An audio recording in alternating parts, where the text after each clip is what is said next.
Malam itu setelah mendapat kabar dari keluarga untuk segera datang ke rumah nenek, karena nenek sudah berpulang ke pangkuan Sang Pencipta. Aku yang kebetulan masih di lokasi kerja, langsung meminta izin untuk pulang lebih awal. Setelah mendapat izin, aku langsung bergegas menuju rumah nenek. Dengan motor butut yang selalu aku gunakan, berusaha secepat mungkin untuk sampai di tujuan. Berlinang air mata sudah pasti, karena masih ingat gimana perlakuan seorang nenek dengan cucunya. Sekitar 30 menit perjalanan menuju rumah nenek sampai tiba pukul 9 malam. Sampai di lokasi sudah ramai para pelayat takjiah berdatangan. Tenda dan kursi juga sudah terpasang. Kain berwarna hijau sudah mengelilingi ruangan tamu. Semua sudah terduduk dengan lantunan ayat suci Al-Quran. Aku yang gak sanggup buat melihat, hanya duduk beberapa meter dari jenazah nenek. Berusaha menahan air mata agar tidak sampai jatuh, karena aku tahu kalau beliau juga bakal sedih melihat semua yang menangis. Usai mereka semua selesai tahlilan, aku beranjak ke bagian belakang rumah nenek, duduk bersama keluarga lain. Kebetulan saat itu aku ambruk, bahkan buat berdiri udah gak sanggup.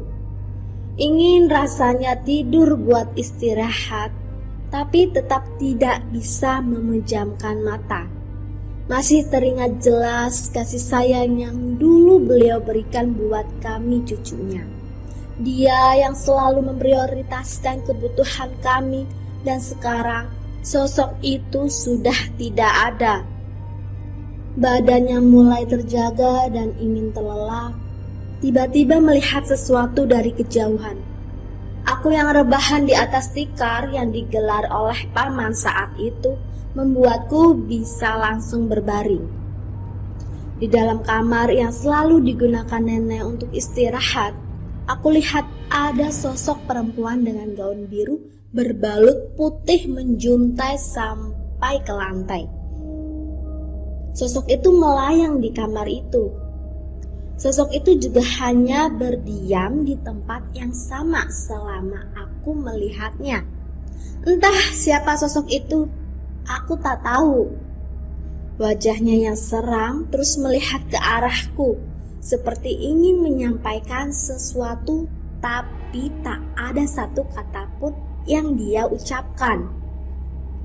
Hingga akhirnya aku tahu siapa dia sebenarnya.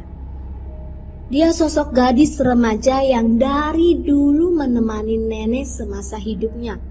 Aku juga baru ingat kalau dulu nenek sering bercerita kalau ada anak kecil yang selalu ikut bersamanya. Sosok itu ada dan menjadi teman gaib beliau semenjak kecil. Dia yang selalu menghibur nenek saat nenek sedang berduka dan larut dalam kesedihan. Ternyata wujud asli sosok itu sosok periang dan cantik banget dengan gaun putihnya. Karena kepergian nenek, dia merasa marah karena kehilangan sahabat yang selalu bersamanya sejak dulu. Beberapa waktu lalu, sebelum nenek menghembuskan nafas terakhirnya, beliau pernah gelisah bahkan ketakutan di dalam kamarnya sendiri. Sampai paman dan bibi ikut ketakutan karena melihat apa yang terjadi dengan nenek. Sampai paman dan bibi ikut ketakutan karena melihat apa yang terjadi dengan nenek. Bertepatan aku dapat kesempatan bisa izin dari toko, aku sempatkan singgah ke rumah nenek malam itu. Sesampainya di sana, bibi menyuruhku langsung melihat kondisi nenek di dalam kamar. Dan ternyata benar, nenek menatap ke atap kamar, tepat di atas lemari tua berwarna hitam di samping kasurnya.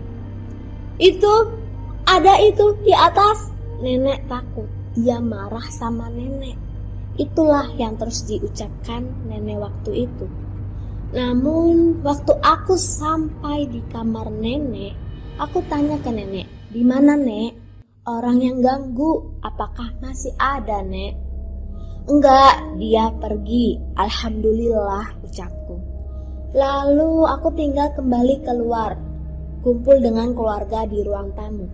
Tapi nenek kembali ketakutan sampai teriak ketakutan. Aku langsung bergegas masuk ke dalam kamar lagi. "Kenapa, Mak?" tanya bibiku panik. "Itu, dia datang lagi. Dia mau ganggu aku." "Di mana, Nek?" "Di atas lemari ya?" "Iya." "Sekarang masih ada nggak dia di sini?" "Udah nggak ada, dia pergi." "Ya, sudah, Nek. Tidur aja, istirahat. Aku bakal jaga nenek dan sosok itu nggak bakal datang lagi." Alhamdulillah, nenek bisa tidur malam itu dan sosok itu nggak bakal muncul lagi. "Ya wes Ndi, kau di sini aja jaga nenek terus," ucap bibi yang sembarangan aja ngomong. "Apa iya? Aku jaga terus di kamar, apa aku nggak harus kerja?" Mereka hanya tertawa mendengar ucapanku. Dan video rekaman kejadian ini sepertinya ada di HP-ku yang lawas. Tapi yang berteman lama denganku di WhatsApp pasti pernah melihat story tentang ini. Karena apa yang aku ceritakan pasti aku abadikan di HP-ku. 4 hari lalu sebelum beliau menghembuskan nafas terakhirnya, aku juga sempat berkunjung sekalian dalam kerjaan luar. Waktu itu nenek sudah gak bisa ngomong sama sekali, hanya tangan yang selalu bergerak tak tentu. Semua udah pada bingung apa yang dia tunggu, amalan apa lagi yang harus dibuang.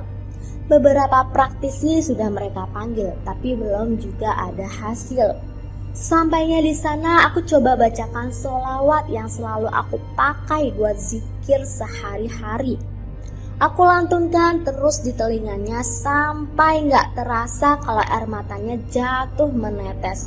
Sontak, suaraku menjadi lirih. Ya Allah, inilah waktu di mana seorang hamba akan benar-benar pergi ya Rob. Sesulit inikah kepergian hambamu ya Allah?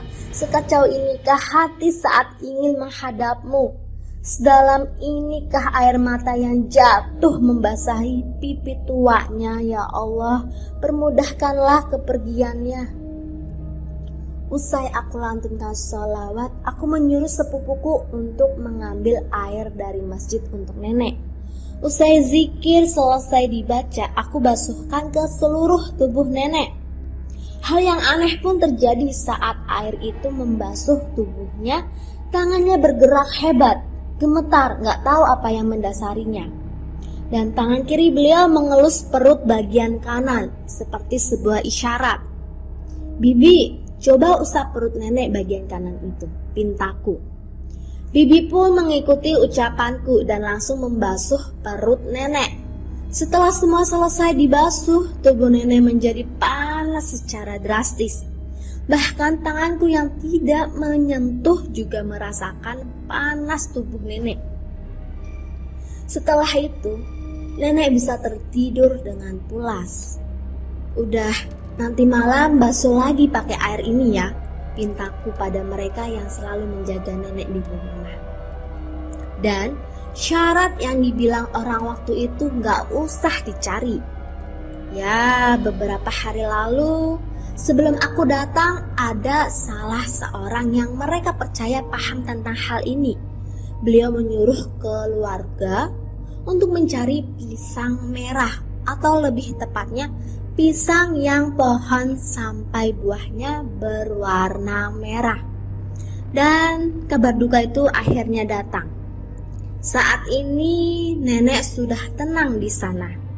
Nenek gak sakit lagi. Dan satu yang harus nenek ingat, cucumu selalu ingat semua kebaikanmu. Usapan tangan lembut yang sering kau berikan padaku pelukan yang tulus yang sering kau lakukan, terutama di momen Lebaran, kekhawatiranmu yang sering kau tunjukkan saat kau tahu cucumu belum makan atau pulang larut malam.